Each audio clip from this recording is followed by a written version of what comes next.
Костанай облысында жоғалған 5 жасар Мәдина Ерлан қызының денесі. Найдено тело пропавшей девочки в Костанайской области.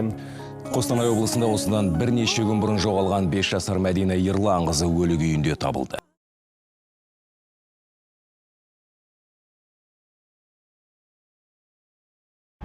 Совместно со своей командой мы предлагаем проект «Путь к жизни» по закупу браслетов Special и разработке приложения по контролю за данными браслетами. Мы посетили Центр коррекции и развития детей с ограниченными возможностями здоровья Аманат ИК, побеседовали с руководителями данного центра и узнали их мнение о нашем проекте.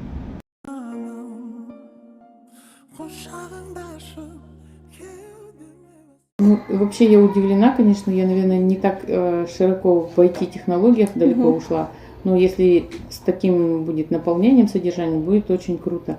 В плане GPS и самого приложения я только поддерживаю, просто после ситуации с Маликой многие родители кинулись покупать смарт-часы. В целом смарт-часы не могут оказать эту функцию, да, отслеживания.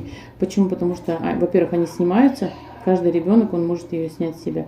Очень важно понимать, что браслет, он должен быть таким тяжелосъемным, или ребенок в коррекции должен привыкнуть к таким моментам, что одевать и снимать, но мы же понимаем, что каждый ребенок с какими-то особенностями, он не любит на себе лишние вещи.